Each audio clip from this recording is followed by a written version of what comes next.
In part 1, you saw the BMW M cars quietly becoming fortunes right under their owners' noses. Some viewers said we missed the real ones. They were right. Because hidden inside BMW's back catalog are M cars stranger, rarer, and more overlooked than anything we've covered so far. Cars enthusiasts drove hard, modified without a second thought, and eventually let go of for pennies compared to what they're worth today. One of them was built in numbers so small that finding two in the same city is nearly impossible. Another carries the exact engine from one of the most legendary M cars ever made, yet almost nobody remembers it exists. There's a modern M car already selling for double its sticker price before most buyers even got their allocation. And at the very end of this list sits the car that started the M5 name itself, the machine that convinced BMW a four-door sedan could outdrive supercars, built by hand, in numbers you could count on two people's fingers combined. If you own one of these, you may be sitting on more than a car. If you're thinking about buying one, waiting could cost you. Let's find out which BMW M cars the market is about to fight over. BMW's own designers almost got this car killed before it reached showrooms. Internally, some at BMW reportedly called the Z3M Coupe's shape a mistake. Journalists mocked it. Dealers struggled to move it off the lot. Nobody realized they were looking at one of the sharpest handling cars BMW had ever built. Underneath that controversial shell was the same engine and drivetrain found in the contemporary M3, wrapped in a stiffer, lighter shell than the Roadster it was based on. Driving enthusiasts who actually got behind the wheel quickly figured out what the critics missed. This wasn't a fashion statement. It was a scalpel. BMW built it in small numbers between 1998 and 2002, and most that reached America came with the S52, with the sharper S54 powered version arriving only in the final years. Total worldwide production landed somewhere around 15,000, split between both coupe generations combined. For years, that didn't matter. Value sat flat. One early owner in the 2000s reportedly let his go for barely more than a used Honda, embarrassed by the styling everyone kept joking about. Today, clean examples regularly clear $40,000 to $60,000, with the rarest S54 cars pushing well past that. Then there's the car BMW built for buyers who didn't blink at a price tag higher than a Ferrari's. The E24 M6, sold in Europe as the M6 35 CSI, was hand-assembled and shared its six-cylinder engine architecture with BMW's own supercar experiment. At launch, critics said the price made no sense. Why pay that much for a coupe when a Porsche 928 cost less? Collectors now know why. BMW built roughly 5,855 examples worldwide, and far fewer ever touched American soil with a manual gearbox. For decades, values barely moved. Then serious money started chasing clean, manual, unmodified cars, and auction results started reflecting what enthusiasts had known all along. Two cars, two reputations nobody trusted at the time, both now quietly rewriting what people thought BMW's early M division was capable of. But the next M car on this list didn't just borrow an engine from BMW's engineering department. It was hand-built by a team most owners never even knew existed. BMW went out of its way to make sure nobody could tell this car apart from an ordinary company sedan. That was the entire point, and it worked a little too well. The E34 M5 looked like the 5 Series your accountant drove. Same badges. Same conservative lines. Nothing on the outside hinted at what BMW's engineers had done underneath. That was deliberate. In an era when supercars announced themselves with wings and vents, BMW built a car designed to humiliate them quietly, without ever raising its voice. Each E34 M5 was assembled largely by hand at BMW's motorsport facility, not on the standard production line. Engineers who normally built engines for racing programs were the same people torquing bolts on customer cars. Panel gaps were checked by hand. Engines were run in and inspected individually before installation. This wasn't mass production wearing an M badge. It was closer to a small batch racing department building road cars on the side. Here's what most owners never realized. That level of hand assembly meant no two E34 M5s left the factory exactly identical. Tiny variations in tuning and fitment existed car to car. Something modern M5s, built on fully automated lines, will likely never replicate again. For years, none of that mattered to the used market. E34 M5s traded as tired old sedans. One owner in the early 2000s reportedly sold his for scrap-adjacent money, describing it in the listing as simply an old 5 Series, runs fine. He had no idea he was letting go of a hand-built M car with a hand-built engine, one of a shrinking population of manual, unmodified examples. That ignorance is exactly why prices stayed flat for 2 decades. Now collectors specifically searching for numbers matching manual E34 M5s are paying well into 5 figures for clean examples, with the rarest touring wagon variant, built in numbers under 1,000, commanding a serious premium over the sedan. The lesson repeats itself across this entire list. The cars that looked the most ordinary were often hiding the most extraordinary engineering. But ordinary is not a word anyone would use for the next car. BMW built so few of them that entire regions of the world never had a single dealer see one in person. BMW built this car to go racing, not to be babied in a garage. For years, that's exactly how people treated it, and it nearly cost an entire generation of collectors a fortune. The E36 M3 Lightweight existed because of a rulebook. To compete in certain racing series, BMW needed a homologation special, a stripped-down, track-focused version of the M3 built in just enough numbers to qualify. The result was the LTW. No back seat, no sunroof, no air conditioning, a fiberglass trunk lid, and a more aggressive version of the S50 engine borrowed from the European market.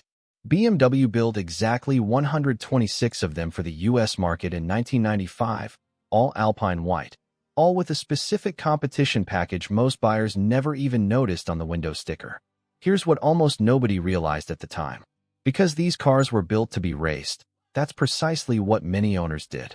Amateur racers bought LTWs specifically because they were the lightest, most track-ready M3 money could buy, then used them exactly as intended, on club circuits, in wheel-to-wheel competition, sometimes wrecked beyond repair. One owner in the late 1990s reportedly sold his LTW after a season of racing, calling it just a stripped-out M3, and used the money toward a newer model with more comfort features. He had no idea he was letting go of one of 126 cars that would eventually become among the most sought-after E36s in existence. That kind of decision, repeated across dozens of cars, is a major reason surviving. Unmodified LTWs are now so difficult to find. Cars that raced hard rarely survive in original condition. Cars that survive in original condition are almost never for sale. Today, verified LTWs with matching numbers and clean racing history sell well into 6 figures, a number that would have sounded absurd to the racers who bought them for a discount over a standard M3. Which raises a real question worth sitting with. If you owned a homologation special built for exactly one purpose, would you have raced it like BMW intended, or locked it away the moment you realized what it might become? Let us know in the comments, because collectors are still split on this one. Now compare that fate to a car built decades later, one that didn't need 30 years and a forgotten history to start appreciating. This one started climbing before most buyers even took delivery. Most collector cars need decades to prove themselves. This one didn't wait. It started climbing before some buyers even got their allocation letter. The BMW M2 CS arrived as a limited, track-focused version of an already beloved chassis, built for buyers who wanted the last, purest expression of a manual, naturally aspirated feeling M2 before turbochargers and technology took over the lineup completely. BMW built it in restricted numbers and priced it accordingly. Dealers noticed the demand instantly. Within months, clean examples were trading for well above sticker, sometimes tens of thousands over MSRP, with buyers competing for allocation slots the way collectors once competed for seats at classic car auctions. That kind of immediate appreciation almost never happens with a modern BMW. It happened here because enthusiasts recognized, correctly, that this formula wasn't coming back.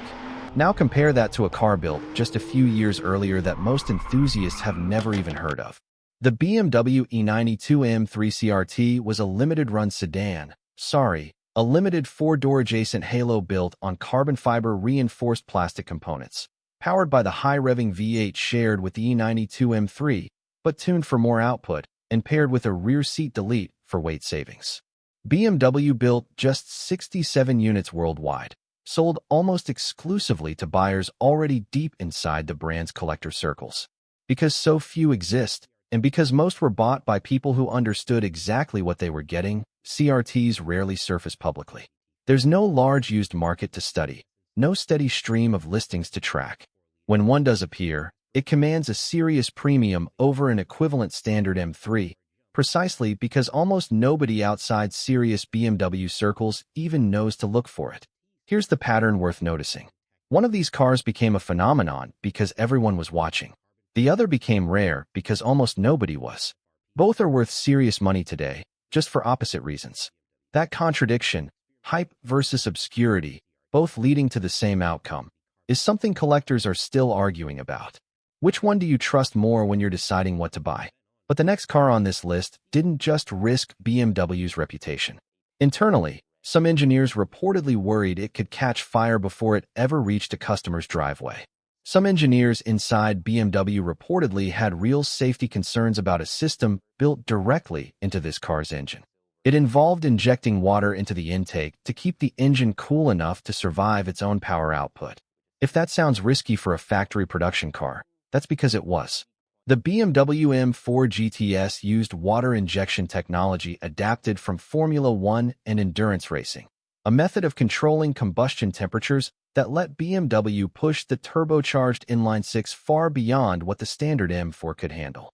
The result was a car that could out-accelerate some contemporary supercars in a straight line, wearing a BMW badge and a price tag that still looked reasonable by comparison, at least on paper. In practice, almost nobody paid that original sticker price. BMW built the GTS in extremely limited numbers, and dealers knew exactly what they had. Markups at launch reportedly reached tens of thousands of dollars over MSRP in some markets, with buyers competing for allocation the way people once fought over Ferrari waiting lists. Some walked away disgusted by the markup game. Others paid it, and time proved them right. Here's the detail most casual fans miss. Because the GTS pushed its engine so hard, using a cooling method most owners had never dealt with before, maintenance and understanding of the system became critical.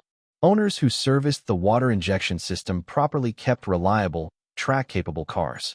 A smaller number who ignored it ran into expensive problems, and some sold their cars in frustration rather than deal with the repair. Those sales, made in annoyance rather than strategy, are now some of the more painful stories in modern BMW collecting. Clean, well-maintained GTS examples today sell for significantly more than their original sticker price, water injection system and all, because collectors understand something the frustrated sellers didn't. Risk and reward, in a car like this, usually arrive together. That combination, extreme performance paired with real mechanical risk, is exactly why the GTS still divides opinion among collectors. Some call it BMW's boldest halo car ever built. Others call it a warning sign the brand won't repeat. Either way, it set the stage for something that would divide the entire enthusiast world just a few years later, a car that broke the internet before a single customer had even taken delivery. For decades, BMW refused to build this car. Enthusiasts asked for it, begged for it online, and BMW's own executives kept saying no. When the company finally changed its mind, the internet did not react calmly.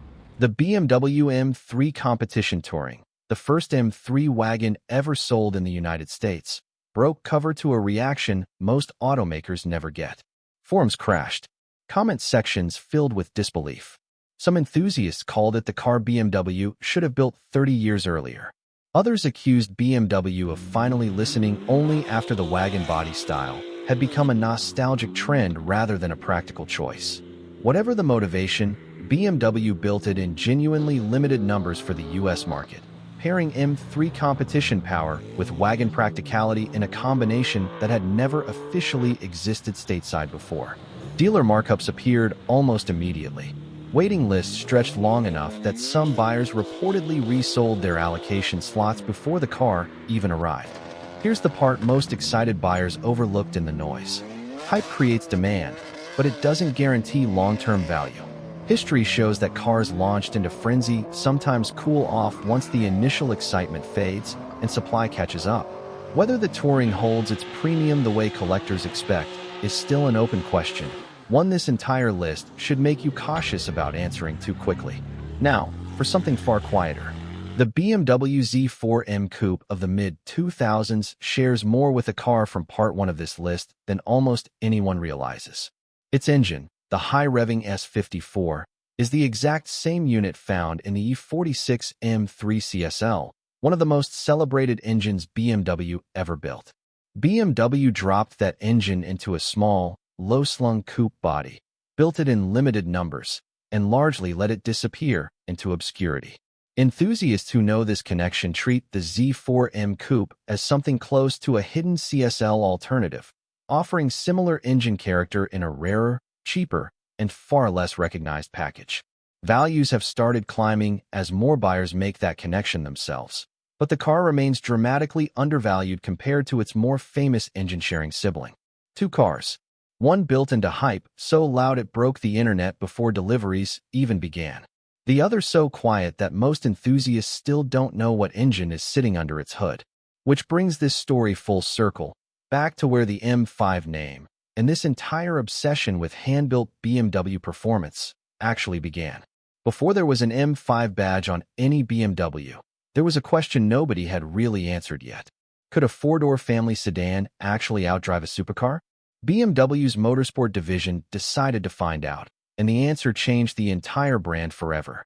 The E28 M5 was the first car to ever wear the M5 name, and BMW built it the same way they'd built the M1 supercar years earlier, largely by hand, in a low-volume process closer to a boutique workshop than a factory line. Engineers pulled the high-revving inline-six straight out of the M1's engine bay and dropped it into what looked, from the outside, like an unremarkable business sedan. That contradiction was the entire point. Executives in competing companies drove sports cars that announced themselves with wings and low-slung bodies. BMW's engineers built something that could embarrass those cars at a stoplight while carrying 4 passengers and a trunk full of luggage, wrapped in a shape nobody would look at twice. BMW built roughly 2,200 E28 M5s for worldwide markets combined, with only a fraction of those reaching the United States, and every one of them hand-assembled by the same small motorsport team responsible for the M1 just a few years earlier. That connection isn't a marketing story. It's literally the same hands, the same department, the same philosophy, applied first to a two-seat supercar and then to a sedan nobody expected to take seriously. For years, the market treated the E28 M5 the way it treated every car on this list before collectors caught on, as a used sedan, not a landmark. Clean examples changed hands for modest money well into the 2000s. Today, unmodified, numbers-matching E28 M5s are among the most valuable classic BMWs in existence, commanding prices that would have seemed impossible to the people who once drove them as daily transportation. It's the car that proved BMW's entire M philosophy could work outside of a two-seat supercar body. Every M5 built since, every hand-built halo car on this list, all trace back to this one hand-built sedan and the supercar engine it borrowed from. The story that started with the M1 in Part 1 ends here, with the sedan that proved the same obsession could live inside a car built for everyday roads. 10 more cars. 10 more stories of collectors, racers, and everyday owners who let go of something before they understood what it would become. A Z3 Coupe mocked for its shape. An M5 sold as just an old 5 Series. A homologation special raced instead of preserved. A halo car abandoned over a cooling system its owner never learned to trust. The pattern repeats because human psychology repeats. We undervalue what's unfamiliar, and we regret it once everyone else catches up. If Part 1 taught you to look twice at the M cars everyone already knows, Part 2 should teach you something sharper. Some of the most valuable BMWs in the world were never famous to begin with. They were just quietly, patiently, waiting for someone to notice. So here's the real question. Out of these 20 M cars across both parts, which one would you have kept without hesitation? And which one do you think the market still hasn't caught on to yet? Tell us in the comments. Some of the most interesting picks in this series have come directly from viewers who own these cars before anyone called them collectible. Because somewhere out there, right now, the next overlooked M car is sitting in someone's garage, and they have no idea yet.